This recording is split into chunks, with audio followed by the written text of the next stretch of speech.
Hey everyone, welcome back to my channel. This is Coffee with Katie. I'm actually drinking cherry blossom green tea because it's fantastic and it's my favorite and it was on sale. I got an Illuma Crate Vicious mug, which of course makes me very, very happy. So today's video is going to be YA books that I think are underrated. And I think most of these can be classified as fantasy. One of them would be more of like an urban fantasy situation. But in general, all of these are probably YA fantasy that I think are underrated. So the first one I'm going to talk about is actually a trilogy, but I'm just going to give you the first one for now. And that is Renegades by Marissa Meyer. This was the first Marissa Meyer book that I ever read. And I fell in love with this series. I thought it was so great. It was definitely something that speaks to me because I love superheroes. And this is what got me into reading her works and what made her one of my favorite authors. So Renegades is more of an urban fantasy setting. It's set in a fantasy world, but it's like a city type setting. So you know, that urban fantasy type thing. And in this world, people can be prodigies, which basically means they have some sort of superhuman ability. So this is very superhero-esque. And their abilities can range from something like telekinesis to one of the funniest scenes, or one of the funniest powers in this book is being able to create little origami animals and have them come to life. So in general, you might say like this ability is less powerful or useful than this ability if you're just like looking at it objectively and judging it. But there can be a wide range of abilities from something very big to something very small, which was a really cool aspect to this book, I think. Also how those abilities can be used. So people can be prodigies. And when you're getting into this book, a big war essentially has happened and you're picking up on the other side of it. So all of the people, the prodigies used to be considered pariahs and were like killed, tortured, ostracized from society until the anarchists arose and they kind of took power back from the humans. So think kind of Magneto, because they were tired of being prosecuted, tortured, studied, what have you. So then the balance of power shifted, and then the balance of power shifted back because there were good people with abilities that said we cannot torture the humans like they tortured us, and they kind of leveled the playing field, if you will. So you're picking up where there is a group called the Renegades, and they are kind of seen as the political powers, but also the police force. So they have a lot of power and say in this world, but they're also trying to keep order and, in general, believe in the greater good. People view them as superheroes, like there's parades and people cheer. So they're superheroes. They come in when bad things happen, catastrophes, tornadoes, you know, like all of those kinds of things. They'll come in and save people. They're also the police, so if there's like a burglar or somebody's holding somebody hostage, they also handle those situations. So they are very much the heroes in this society and kind of put on a pedestal. But they also have a lot of power in the decision-making of the society. And on the flip side, there are still the anarchists, but they've kind of gone underground because of the big war mentioned previously. And so they still exist, but they're kind of plotting behind the scenes underground. Some of them have just gone into underground hiding and that's it. Some of them are still wanting to take down the Renegades because their view is that there should be freedom for all. This should not be dictated by the Renegades. You can have powers, you cannot have powers, but everybody should be making their own choices and saving themselves. You shouldn't have to rely on these people to save you. And so that's kind of the setup of where you're jumping into this story.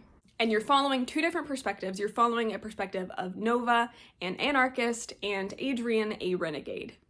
And Nova hates the Renegades for personal reasons, and she wants to take revenge on them, and they meet and collide, and the story goes from there. And I absolutely loved this. I thought it was really well done. I thought it was so much fun. And I am shocked that no one talks about this. And maybe people talked about it when it came out, because I believe this did come out in 2017. I didn't read it then. I just never hear anybody talk about this series anymore. And I think it's really underrated, and I think it deserves more love. Especially if you like Marissa Meyer, I think you should try this. Or if superheroes are more your thing, which is interesting because I feel like, and this is just what I've experienced. This is not like saying everybody as a whole, but I feel like from my perspective, when I'm watching videos or been in the booktube community, I feel like superhero stories are not as popular as other fantasy stories or sci-fi. And I just think that's really interesting because I really like them. Vicious is my favorite book of all time. I really love the Renegades trilogy. And I'm not really sure why, but I do think this is really underrated. And if the premise of what I described to you is at all interesting, I would recommend you pick this up. I think people are really missing out on this, and this is one of the things that really spurred me into getting into reading again because I really enjoyed it. Rebecca Soler was the narrator for this series, and I really liked listening to these books with her as the narrator. And I absolutely picture her as the narrator for this book and these people. So when I hear her narrating other books, I'm like, no, it's Nova. But as I've said a million times, I think people are missing out on this. I think this is really underrated, and I think you should give it a shot. The next book I would like to talk about today is Roar by Cora Carmack. This is a fantasy series about storm magic, and I do want to recommend this because I do think it's really good. However, I am hesitant to recommend this at the moment because this is a trilogy and the third book is coming, but there is no set release date. The author, while she was writing this, came down with some health issues, and it's been really difficult for her to continue to write and for her to be able to develop, high fantasy world building and plot type things, because that can be a lot more complicated than, say, a contemporary. So the author has come out saying that she is writing this, she is working on it. However, she has no release date for us, but it's coming together slowly but surely. So I say all that to say, I recommend you read this. However, you might have to wait a while before you can finish the trilogy. So like I said, this is a YA fantasy and it focuses on storm magic. So you're following Aurora, who is a princess of Paven, and it's just her and her mother, the queen. And she is set to marry a prince from another kingdom to solidify an alliance, to make everybody safer, but also because Aurora's storm magic has not manifested, and so she cannot control the storms. And controlling the weather and having these storm hearts, which are like these crystals or jewels that you obtain by battling a storm and then reaching it and taking it, and then the storm dies, if you will. And then you have that, so say you did that to a rainstorm, and you get that, then you can better fight and control rainstorms. So the ability to control them is a huge part of the royalty's responsibility. So the king, the queen, prince, princess, whatever, is supposed to be able to control the storms to save and protect the people in their cities. And so you can understand that the princess who's supposed to keep the city safe that has no magic is a problem. And so she's supposed to marry somebody else to help protect the kingdom. When she meets him, however, she starts kind of being afraid that he will find out she doesn't have magic. And so instead of following through with the marriage, she runs away to try to discover her magic and figure out a way to make it manifest. And when she runs into these people that harvest storm magic and realize that they have magic when they weren't born with it, she goes on a journey with them to see if she can develop this magic as well. And I absolutely love the magic system in this. I think it's really unique and interesting. I love the idea of storm magic and it being like a physical thing, and the way it plays out in this series so far has been really interesting and went in a direction that I didn't necessarily expect it to go. I think a lot of the characters are done really well, and the story is being built up to be something really fun for the third book. A villain that's absolutely terrifying, and I think it's just a really good trilogy that is not getting enough love. Obviously the third one's not out yet, but when it comes out, you will know. If you watch my channel, you will know, because I will tell you, I will scream it from the rooftops. And while I have heard a couple of people talk about this, I feel like not very many people talk about this, and it's older now and they're waiting for the third one. So I think it's kind of been, shoved under the rug. But I think that this is a fantastic series, and I think when the third one comes out, people will really enjoy it. So hopefully people can start to read this when the third one is kind of more set in stone of when it's coming out. I just thought it was such a fun time and loved the magic. And just loved the magical feeling of the storms and everything that was going on. I just really liked it, and I think more people would enjoy this if they gave it a chance, so I recommend you give it a chance if you would like. Obviously, like I said, if you're one of those people that cannot start something that's not finished, give it a little bit of time, but keep it on your radar. Another book that I think is really, really underrated, and I cannot fathom why, is All of Us Villains by Amanda Foody and Christine Lane Herman. I don't know why no one's talking about this. I don't get it. It is so good. I thought when I read this book and thought it was amazing, gave it 5 stars, I thought this book would blow up. I thought it just was a little slow starting to blow up, but I haven't heard anybody talk about it, and I don't get it because it's amazing. This is my favorite book of 2022 so far. It came out in November 2021, and I read it in January and freaked out. It's so wonderful. And the second book comes out in August, and it's a duology, and I'm freaking out because it's getting closer. And I don't understand why people aren't talking about it, but this book was pitched as a Hunger Games with magic, which absolutely makes sense why it's pitched that way. So in this world, 7 families, every 50 years or so, when the next blood moon arises, they send one of their children to compete in this killing tournament, and the winner of the killing tournament wins high magic for their family, and their family alone gets to use high magic until the next blood moon. So you can see why this is a huge deal. So say one family wins, the next 50 years or whenever the next blood moon is, their family alone gets this magic. They have a better advantage. For the next blood moon, they've got better resources. People want to use them as kind of like a sponsor type situation. So it's in high demand and people really want that. And every time they slaughter each other, they get out and then their family has magic. And you're following 4 perspectives of kids from these families. Other families are obviously involved, but there's 4 main perspectives you're following. This is very morally gray, so if that's your thing, pick this book up. I loved it, and that's definitely my thing. I liked The Hunger Games a lot when I first read it, and this is so good. I loved being able to see magic in this kind of killing tournament, and the way they use it, and how it's a complicated magic system, and it's not safe, and oh, it was so good. There's one perspective that I don't care about too much, but the other ones are interesting. One of them's obviously my favorite. I'm sure I've mentioned him in the past. But Alistair Lowe is just such a good character.